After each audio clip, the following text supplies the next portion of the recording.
Hey, my name is Stix and welcome back to your weekly Gacha recap, a video series where I go over the latest news, pre-registrations, new releases, test phases, juicy drama, everything in the Gacha genre that I think mattered to me over the course of the last week, and presented in one very easy to digest format. If this is your first time here, consider subscribing to the channel, hitting that little bell notification. That way you're made up to date with every single thing that I post. Additionally, if you're looking for more clips, then I urge you to go ahead and subscribe to my Stix Clips channel as well, where I feature highlights from the streams that we do. With that out of the way, given we have a lot to talk about, let's just go ahead and jump right in.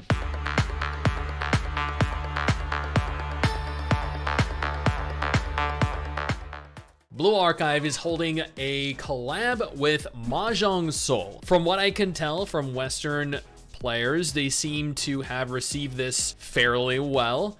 However, Chinese players have a very different opinion. Chinese players sent a truck in protest. This is some of the most absurd Blue Archive drama I've ever seen. I have a dedicated video on this coming. I strongly urge you to look out for it because it is absolutely ridiculous.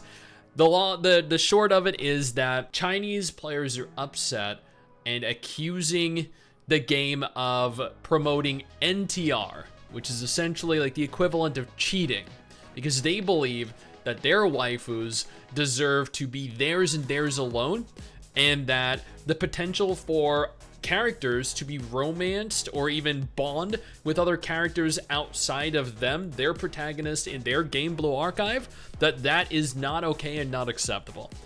I know. Yeah, sure, okay. Again, I urge you to wait for the video. It's coming in the next couple days. You're gonna love it. Speaking of trucks that have been sent out in protest, the same thing happened with Nikke. Recently, Chinese players, and I have a dedicated video on this coming as well, but Chinese players sent out a truck to protest in front of Shift Up's studio, their office building in Korea, concerning an update that is coming featuring the treasure system. This is something that I don't think is a big deal, but to them it is. They sent Nikke isn't even available in China. Like it hasn't released in China as far as I'm aware. So Chinese players sent a truck to a Korean studio in Korea, and the truck had text in Japanese. You cannot make this stuff up, even if you wanted to. Additionally, Nikke is introducing 2 more twins into the game to accompany Blanc and Noir, Tia and Naga, and oh my god, they're gonna drain me dry. And by that I mean in terms of finances. They're gonna drain my money, my pockets dry, not, you know, little Stix dry. But I cannot wait. Now, before we continue to discuss any additional games, let me take a moment here to thank our incredible patrons over on Patreon who allow for me to continue to do dedicated videos like this every single day. You guys are absolutely phenomenal, and I cannot thank you all enough for the support.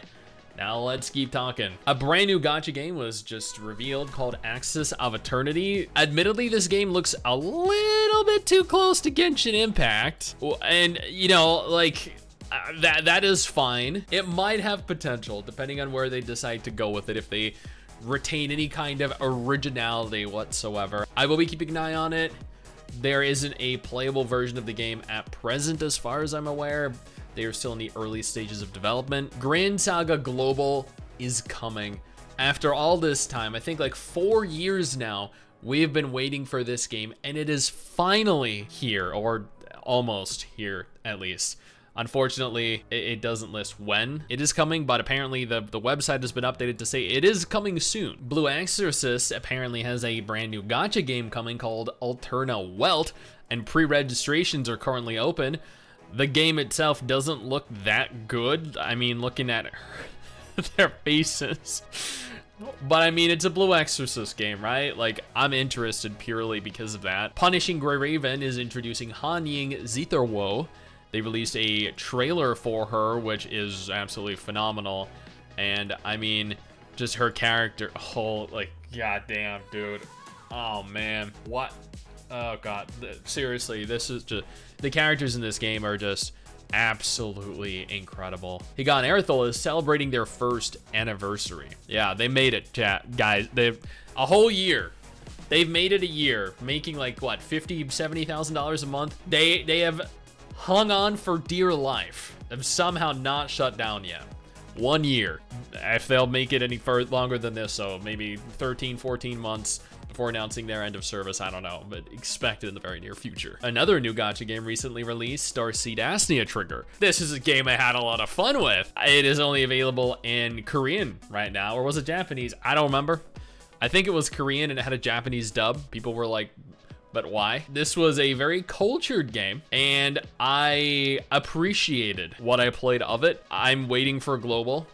I think this will do better once global releases. Azure Lane is holding their Abyssal Reframe rerun event, which will be available after their maintenance on the 11th of April. Wuthering Waves is a little bit of drama going around right now after a localizer went on and pointed out that he had been working 70-hour-plus weeks. That is very common. They pointed out that they were severely overworked and that they had to convince the higher-ups to hire more people to work on the game. The Wuthering Waves Discord actually went on to address this, kind of, where they pointed out they received constructive feedback from players regarding the game localization, and they were holding and opening another test phase that allows players to test out and kind of get a gauge of where the quality of the localization is at, whether it needs improvement or if they are satisfied with the translations at present. Some people are upset because they believe this is free labor. Some people are upset because they state here, we're recruiting testers with a focus on localization quality. So they want people to focus singularly on the text present in the game, not the gameplay, not the characters, not the story, not the voice acting, not the world,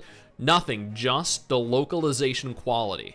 So this is a hyper fixated test, focusing on one single thing.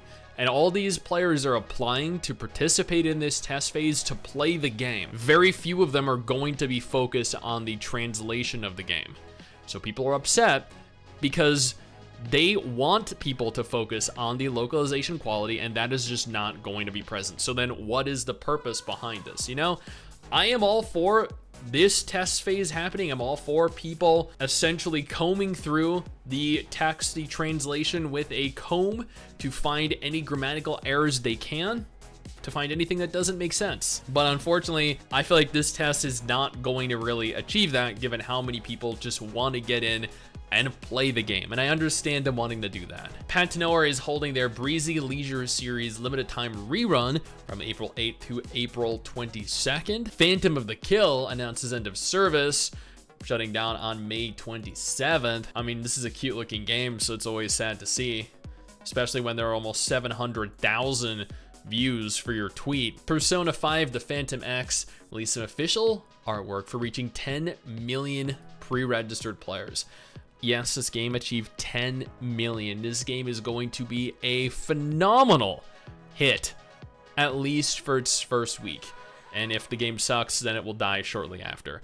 But a lot of people are very interested in it, nevertheless. And it is launching this month in China. Fate Grand Order is holding a social media campaign where they go on to state all masters will earn rewards with every goal reached. Receiving all rewards if this post gets 50,000 combined reactions and shares on Facebook and retweets and likes on Twitter by the 14th of April. If you want some free polls, if you want some free currency, this is your opportunity to do so. They said 50,000 combined. This has gotten 20,000 likes, 10,000 retweets so far, so this alone has already gotten over 30,000. I think they have this in the bag. Kamihime Project celebrates their 7th anniversary. Oh my God, those are enormous. Wow, I didn't even know this was a game.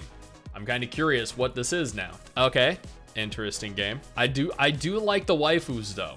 Might be worth my interest. Arknights has rolled out the Design of Strife event as of April 2nd. Again, this is available for a limited time, like always. Dofus Touch just launched. I did a video on Dofus Touch. I just posted that earlier today.